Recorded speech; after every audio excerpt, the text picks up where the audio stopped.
نحمده ونصلي على رسوله الكريم أما بعد رب اشرح لي صدري ويسر لي أمري واحلل عقدة من لساني يفقهوا قولي۔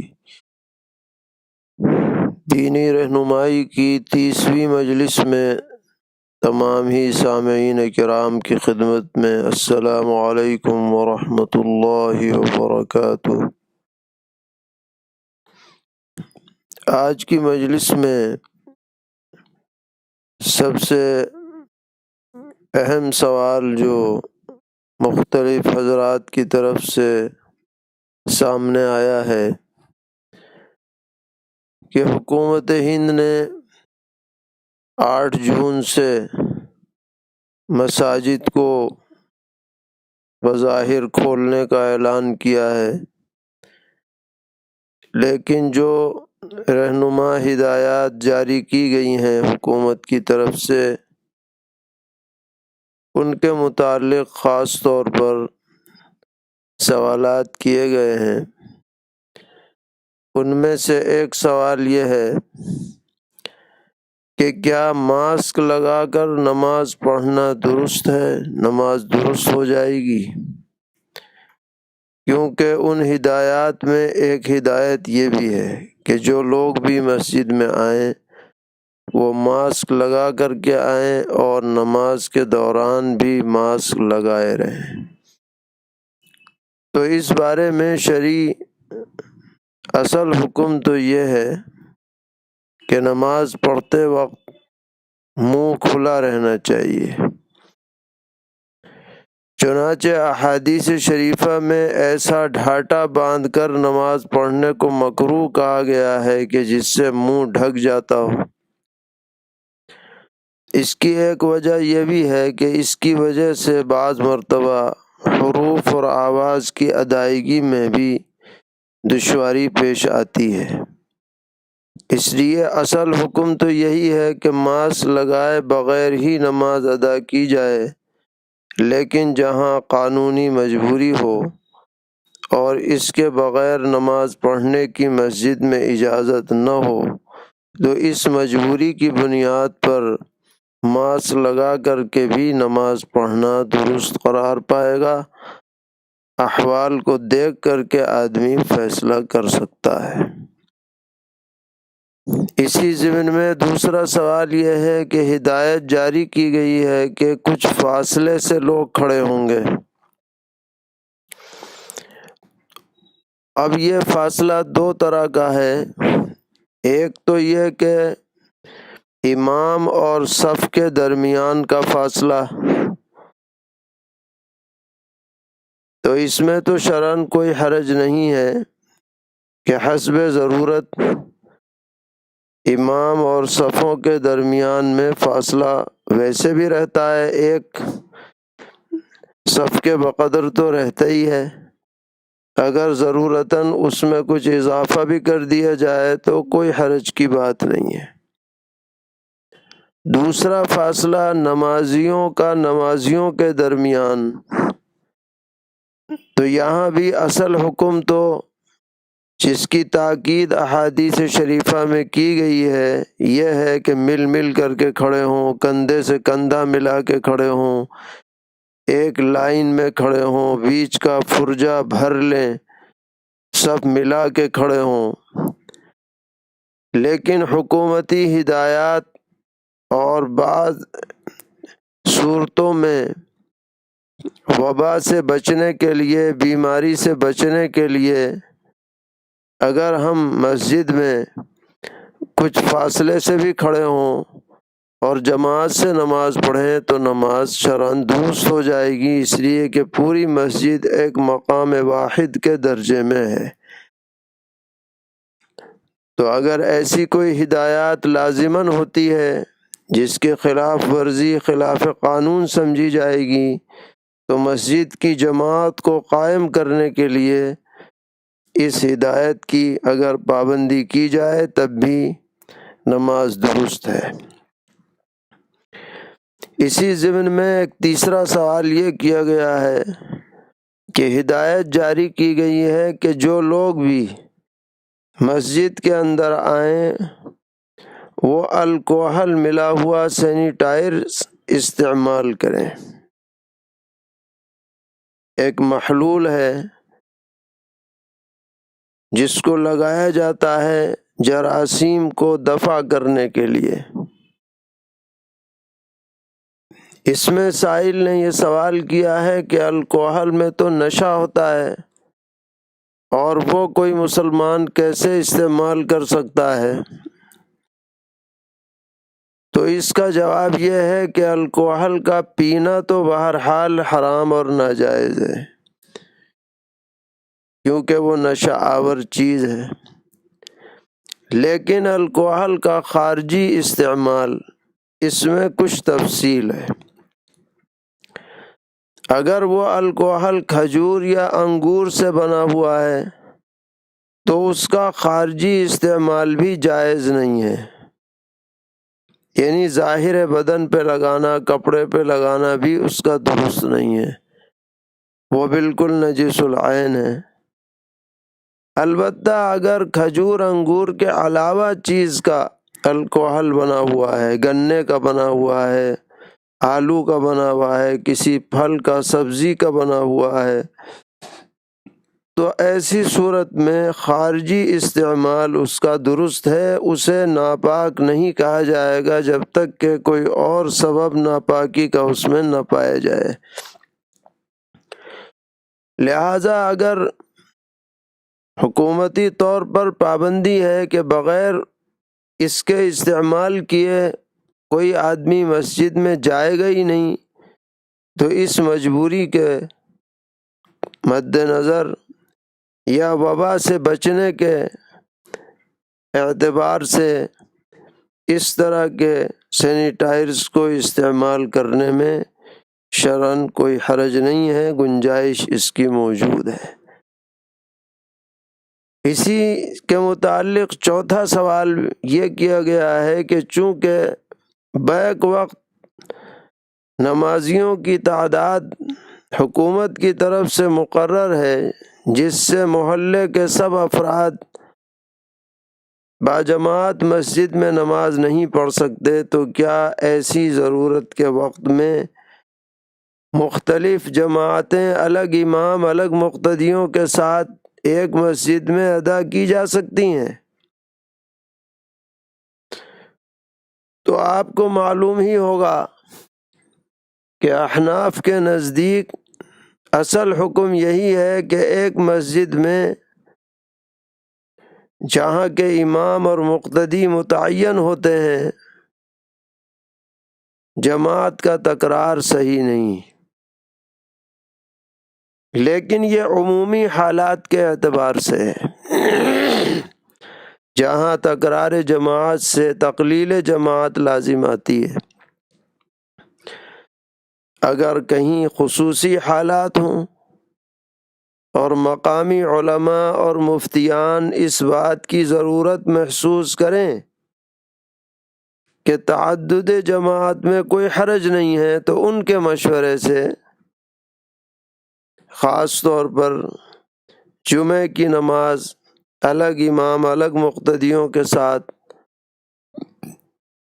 یا کسی جگہ 5 وقتہ نماز بھی ممکن ہے، لیکن احوال کو دیکھ کر کے ایسا نہ ہو کہ اس تعدد کی وجہ سے حکومت کے کسی حکم کی اور خلاف ورزی لازم آ جائے، لوگ باہر انتظار میں کھڑے رہیں کہ کچھ لوگ نکلیں تو ہم جائیں، اور اس میں سوشل ڈسٹینس کی خلاف ورزی لازم آ جائے تو اور خواہ ایک مسئلہ کھڑا ہوگا۔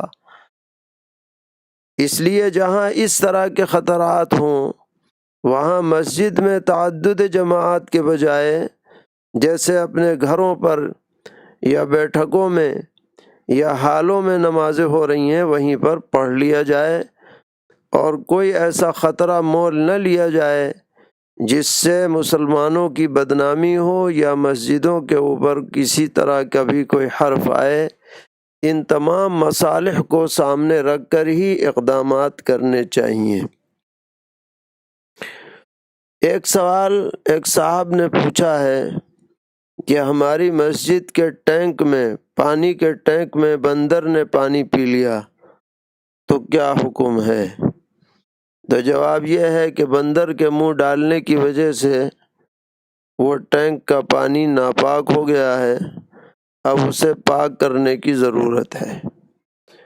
اور پاک کرنے کا آسان شکل یہ ہو سکتی ہے اس کی کہ موٹر چلا دیا جائے اور موٹر چلانے کے ساتھ ساتھ نیچے کی تمام ٹنکیاں کھول دی جائیں، اوپر سے پانی بہتا رہے، ٹینک میں آتا رہے اور نیچے سے سب نکالا جاتا رہے۔ کچھ دیر تک اس طرح سے چلایا جائے تو پھر یہ ٹینک اور نیچے کی سب ٹنکیاں اور اس میں بہنے والا پانی سب پاک قرار دے دیا جائے گا۔ ایک صاحب نے پوچھا ہے کہ استخارے کا آسان طریقہ کیا ہے؟ تو جاننا چاہیے کہ استخارے کا لفظی ترجمہ ہے اللہ سے خیر طلب کرنا۔ تو کسی بھی معاملے میں اللہ تعالیٰ سے خیر طلب کی جائے، اسی کا نام استخارہ ہے۔ اب کوئی آدمی کسی معاملے میں یہ چاہتا ہے کہ جو میرے لیے خیر ہو اس کی طرف میری رہنمائی ہو جائے، تو اس بارے میں نبی اکرم صلی اللہ تعالی علیہ وسلم نے ایک خاص طریقہ تعلیم فرمایا ہے کہ سونے سے پہلے 2 رکعت نماز پڑھی جائے، اس کے بعد ایک دعا مانگی جائے۔ وہ دعا فقہ کی کتابوں میں اور دیگر کتابوں میں لکھی بھی مل جائے گی، بہشتی زیور میں بھی ہے اگر کسی کے پاس ہو۔ اگر کسی کو وہ دعا یاد نہ ہو سکے تو اپنی مادری زبان میں اس دعا کا ترجمہ پڑھ لے،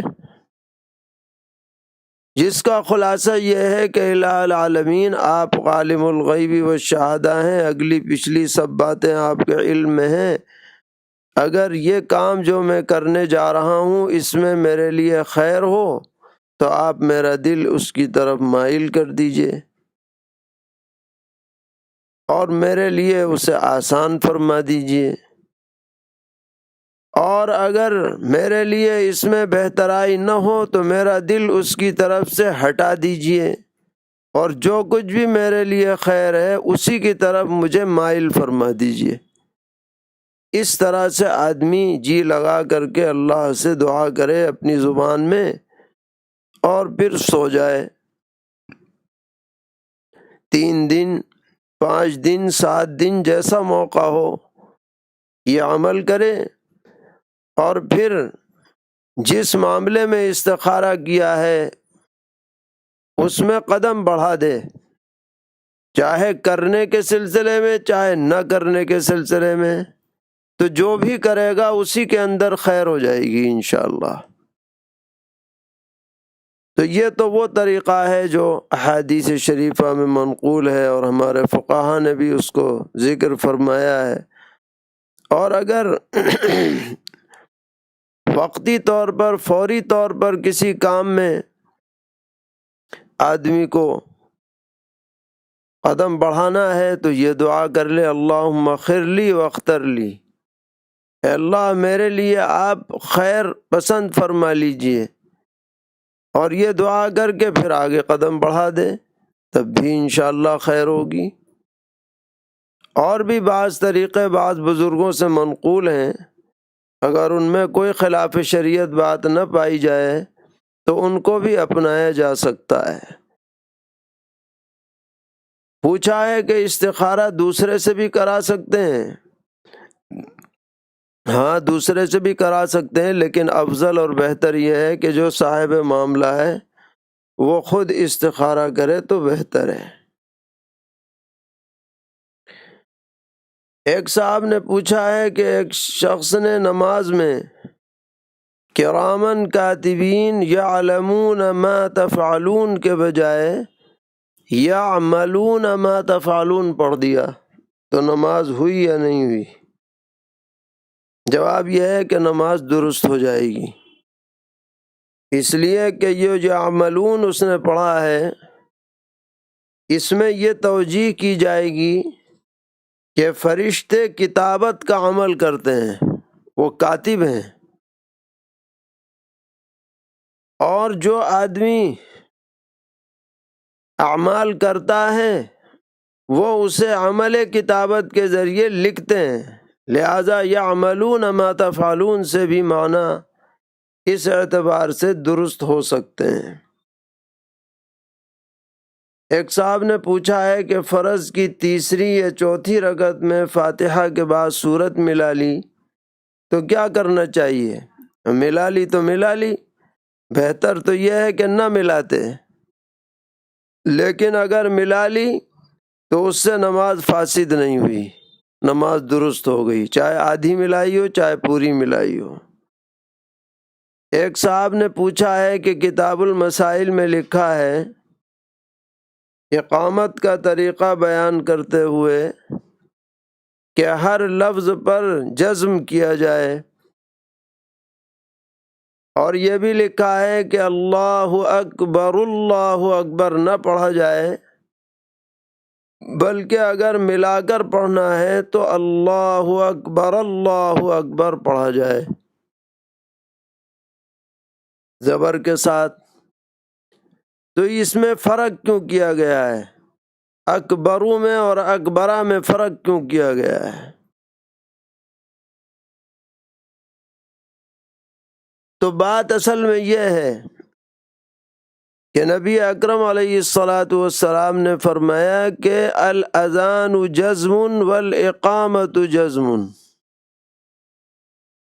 کہ اذان کے ہر کلمے میں جزم ہوگا، یعنی کوئی اعراب ظاہر نہیں کیا جائے گا بلکہ وقف کیا جائے گا۔ اسی طریقے پر اقامت کے بھی ہر کلمے میں جزم ہونا چاہیے۔ اب جب ہر کلمے میں جزم ہے تو پڑھا جائے گا اللہ اکبر اللہ اکبر، حی علی الصلاۃ حی علی الصلاۃ۔ اب اگر ہم اس طرح پڑھیں اللہ اکبر تو یہ جزم کے خلاف بات ہو جائے گی، اس لیے اس سے منع کیا گیا، فقہا نے منع کیا، ہم نے اپنی طرف سے کچھ نہیں کہا، فقہا نے منع کیا۔ ہاں اگر ملا کر پڑھو اللہ اکبر تو یہ جزم نہیں ہے بظاہر، لیکن یہ جزم کو ملا کر پڑھنے کی ایک صورت ہے۔ تو گویا کہ جو اللہ اکبر پر فتحہ آ رہا تھا، ملانے کی وجہ سے ہم نے وہ فتحہ را پر دے دیا، اللہ اکبر۔ یہ در حقیقت جزم ہی کی شکل ہے جو دیکھنے میں معلوم ہو رہی ہے کہ یہ فتح کے ساتھ ہے۔ یہ دراصل اللہ اکبر میں جو حمزہ پر فتحہ ہے اسی فتح کو اس طریقے پر ظاہر کیا جا رہا ہے، یہ جزم کے خلاف نہیں ہے۔ تو یہ فرق پڑھنے کے اعتبار سے ہے، ورنہ حقیقت میں نبی اکرم علیہ السلام نے جو حکم دیا ہے کہ جزم کا اہتمام کیا جائے، اسی کو سامنے رکھ کر کے فقہا نے یہ بات لکھی ہے۔ ایک سوال یہ کیا گیا ہے کہ دفع بلا کے لیے بکرے کا صدقہ کرنا کیسا ہے؟ عام طور پر لوگوں میں یہ بات معروف ہے کہ جہاں کوئی بیماری آئی، پریشانی آ جائی، کوئی اور آفت آ گئی، بس پہلے طور پر ذہن میں یہ بات آتی ہے کہ بھئی بکرا صدقہ کرنا چاہیے۔ تو یہاں دو باتیں اچھی طرح ذہن نشین رکھی جائیں۔ پہلی بات یہ ہے کہ نفس صدقہ یہ بلا کو ٹالنے کا ذریعہ ہے۔ الصدقۃ ترد البلا، اس نفس صدقے میں کسی چیز کی کوئی تخصیص نہیں ہے۔ آپ روپیہ صدقہ کریں، کپڑا صدقہ کریں، کھانے پینے کی کوئی چیز صدقہ کریں، جو بھی آپ کے پاس وسعت ہو، جتنی بھی ہو وہ صدقہ کریں۔ تمام صدقات کے بارے میں یہ بات صادق ہے کہ اس سے بلائیں ٹلتی ہیں۔ الصدقۃ ترد البلا، اس لیے صدقے کا کوئی انکار نہیں، لیکن جس صدقے سے جتنا زیادہ فائدہ فقیر کو پہنچے وہ صدقہ اتنا ہی افضل ہے، اتنا ہی نفع بخش ہے۔ اس لیے جس آدمی کے پاس وسعت ہو، پریشانی کا حال ہو یا خوشحالی کا حال ہو، خوشی ہو یا غم ہو، آدمی صدقہ کرے، بہت اچھی بات ہے۔ فقراء پر اپنا مال خرچ کرے، بہت اچھی بات ہے، اس میں کوئی شک نہیں۔ لیکن دوسری چیز جو ہمارے معاشرے کا ایک اہم جز بن چکا ہے کہ ذہن و دماغ میں یہ بات بیٹھ گئی ہے کہ بیمار اس کی جان پر بنی ہوئی ہے، اگر بکرے کو ذبح کر دیا جائے تو بیمار کی جان بچ جائے گی، بکرے کی جان چلی جائے گی۔ یہ عقیدہ کہ جان کے بدلے جان،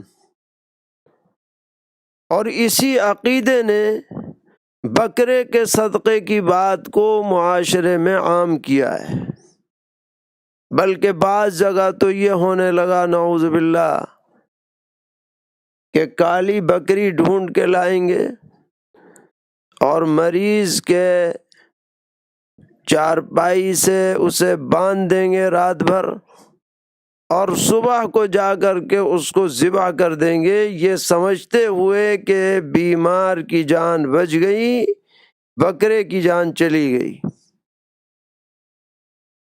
تو دفع بلا کے لیے جان کے بدلے میں جان کے عقیدے کے ساتھ اگر بکرے کو ذبح کیا جائے گا تو یہ قطعاً جائز نہیں ہے، یہ بدعقیدگی ہے۔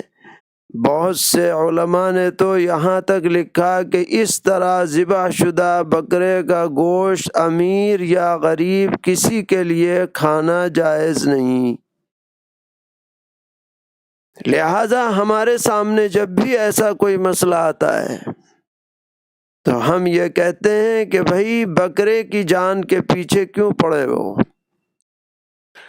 صدقہ دو، اور ایسی چیز کا صدقہ دو جو فقیر کے زیادہ کام ہے۔ اسے روپیہ کا صدقہ دو، کپڑے کا صدقہ دو، اور کوئی ضروری چیز صدقے میں دو، لیکن بکرے کے پیچھے مت پڑو۔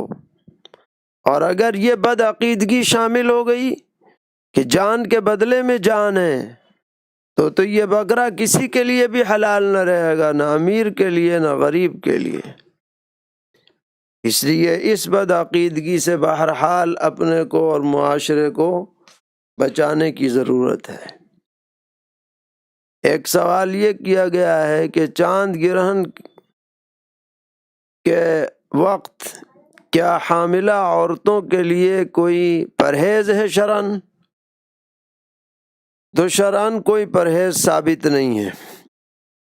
لوگوں کے اپنے تجربات ہو سکتے ہیں، لیکن جب تک کوئی حتمی دلیل اس بارے میں نہ ملے ہم اس سلسلے میں کوئی حکم نہیں لگا سکتے۔ اللہ کے اختیار میں ہے کسی کو بھی چاند گرہن سے یا سورج گرہن سے نہ نفع ہو سکتا ہے اپنی ذات کے اعتبار سے، نہ نقصان۔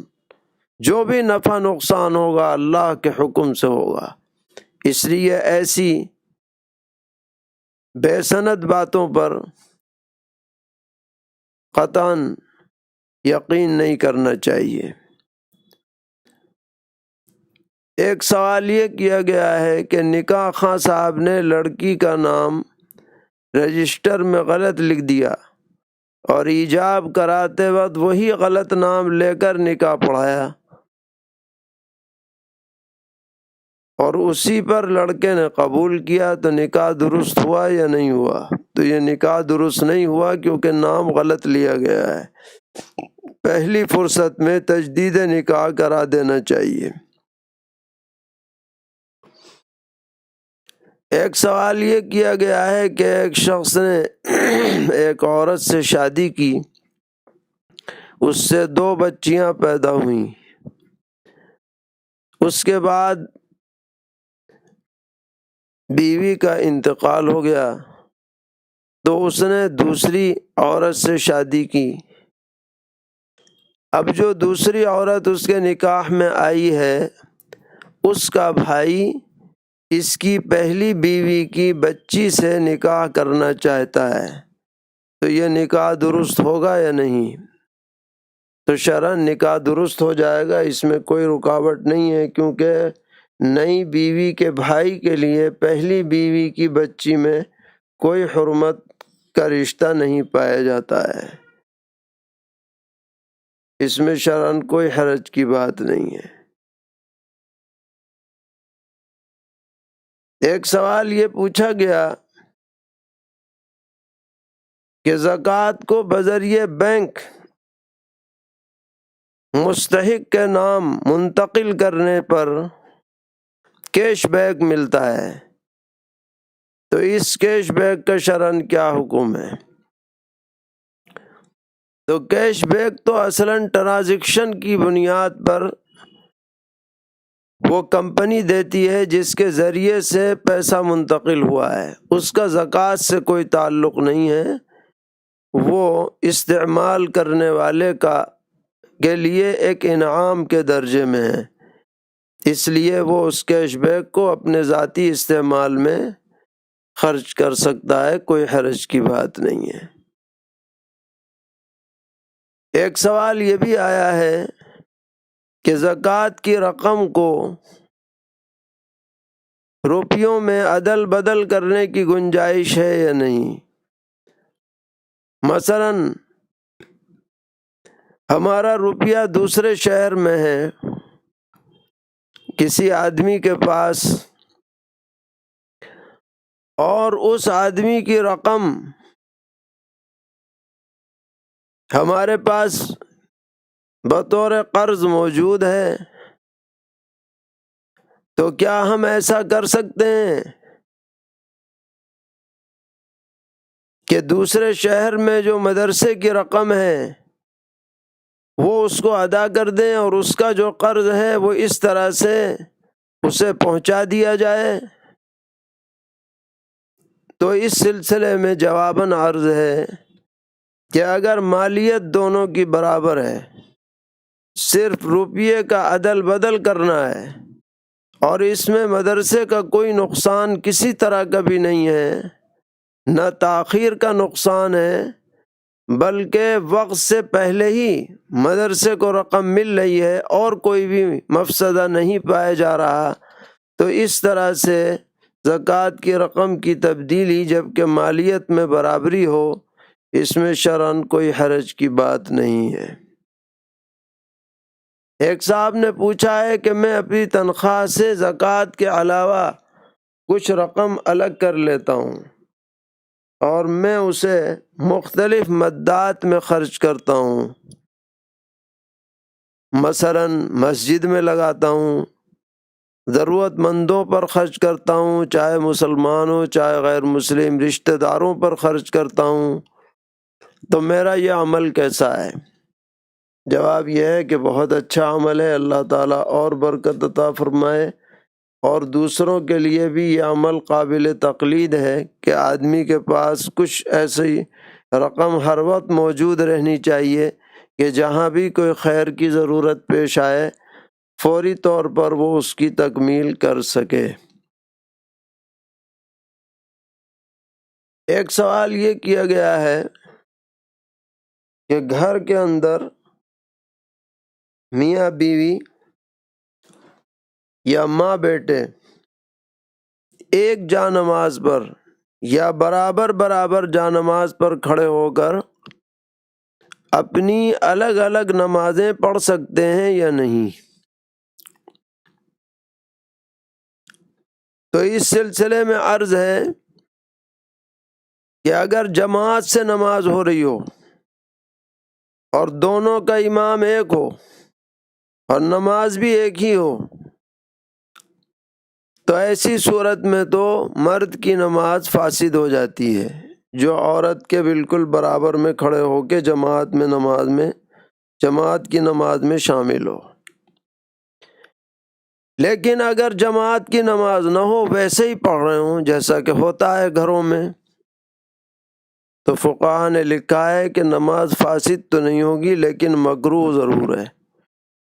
اس لیے چاہے محرم ہو یا نامحرم ہو، قریب محاذات میں آگے پیچھے یا برابر اس طرح کہ عورت آگے ہو مرد پیچھے ہو یا مرد برابر میں ہو عورت کے، اس طرح سے الگ الگ نماز پڑھنا بھی مکروہ ہے۔ ہاں، مرد آگے کھڑا ہو پیچھے عورتیں کھڑی ہوں تو لا بأس بھی، اس میں کوئی حرج کی بات نہیں، اس کا اہتمام رکھنا چاہیے مسجد میں بھی اور گھروں کے اندر بھی۔ گھروں میں بھی اگر جگہ تنگ ہو تو کم سے کم کچھ نہ کچھ پیچھے کھڑی ہو عورت، تاکہ یہ کراہت لازم نہ آئے۔ ایک صاحب نے پوچھا ہے کہ امام فرض کی نیت کیسے کرے گا؟ امام یہی نیت کرے گا کہ میں مقتدیوں کو نماز پڑھا رہا ہوں، اپنی نماز کے ساتھ ساتھ امامت کی بھی نیت کر لے تو اسے امامت کا ثواب مل جائے گا۔ اگرچہ مقتدیوں کے لیے ضروری نہیں ہے کہ امام ان کی امامت کی نیت کرے جب ہی مقتدیوں کی نماز درست ہو، البتہ مقتدی جب خود نماز میں شامل ہوگا تو اسے امام کی اقتداء کی نیت ضروری ہوگی۔ پوچھا ہے رمضان میں کوئی روزہ توڑ دیا تو کفارے کتنے روزے رکھنے ہوں گے؟ جان بوجھ کر روزہ توڑا ہے تو 2 مہینے لگاتار روزے رکھنے پڑیں گے اور ایک جو توڑا ہے اس کی بھی قضا ہوگی، اس طرح 61 روزے رکھنے ہوں گے۔ پوچھا ہے کہ ایک غیر مسلم قرآن پاک اگر پڑھے تو اس کا ثواب کسی کو پہنچا سکتا ہے؟ تو چونکہ ایمان کے بغیر اعمال مقبول نہیں ہیں، اس لیے جب اسے خود ہی ثواب ملنا اس کے لیے مشکل ہے تو دوسرے کو کیسے پہنچائے گا وہ؟ ایک سوال یہ کیا گیا ہے کہ گھر میں نماز پڑھاتے ہوئے آہستہ سے سلام پھیر دیا، پھر یاد آنے پر زور سے سلام پھیرا، تو اس نماز کا کیا حکم ہے؟ جب اس نے پہلی مرتبہ آہستہ سے سلام پھیر دیا تو وہ خود تو نماز سے باہر ہو گیا، لیکن مقتدی ابھی نمازی میں ہے۔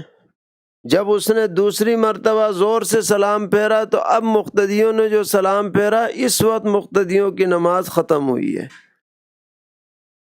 اور بظاہر اس میں مقتدیوں کی نماز فاسد نہیں ہوگی کیونکہ مقتدیوں کے سارے ارکان پورے ہو چکے ہیں، اور امام کے بالکل ساتھ نہ سلام پھیرنا مقتدیوں پر ضروری اور لازم نہیں ہے، بلکہ بعد میں بھی سلام پھیریں تب بھی ان کی نماز درست ہو جاتی ہے۔ اس لیے بظاہر یہ نماز صحیح ہو گئی، امام کی بھی صحیح ہو گئی، مقتدیوں کی بھی صحیح ہو گئی۔ ایک شخص نے عید الاضحیٰ کے لیے بکرا خریدا ہے جس کے پیٹ میں ایک ٹیومر ہے جو باہر سے گولے کی شکل میں دکھائی دیتا ہے، تو اس کی قربانی کا کیا حکم ہے؟ اگر اس ٹیومر کی وجہ سے اس کے کھانے پینے میں، چلنے میں، اٹھنے بیٹھنے میں کوئی پریشانی نہیں ہے اور اس کے گوشت میں بھی کوئی پریشانی نہیں ہے تو انشاءاللہ اس کی قربانی درست ہے، کوئی حرج کی بات نہیں۔ ایک سوال ہے کہ ایک عورت نے اپنے شوہر کی صحت کے لیے تاعمر روزہ اپنے اوپر رکھنے کا التزام کر لیا، یعنی منت مان لی، مگر اب اس سے روزے نہیں رکھے جا رہے، تو کیا کرے؟ حتی الامکان روزے رکھے، اور جو رہ جائیں تو ہر روزے کے بدلے میں ایک صدقہ فطر ادا کرے۔ ناپاک کپڑا 3 مرتبہ دھویا تو اب جو پانی ٹپکے گا وہ پاک ہے یا ناپاک؟ جب اچھی طرح سے دھو لیا تو یہ پانی پاک ہے، جو ٹپکے گا تو اس کی وجہ سے کسی کی ناپاکی کسی کو نہیں ہوگی۔ اللہ تعالی ہم سب کو دینی ہدایات پر عمل کی توفیق عطا فرمائے، اور ہر خیر سے مالا مال فرمائے، ہر شر سے محفوظ فرمائے، ہر قسم کی بیماری سے ہم سب کو شفا عطا فرمائے۔ وصلی اللہ تعالی علی خیر خلقہ محمد وآلہ وصحبہ اجمعین برحمتک یا ارحم الراحمین۔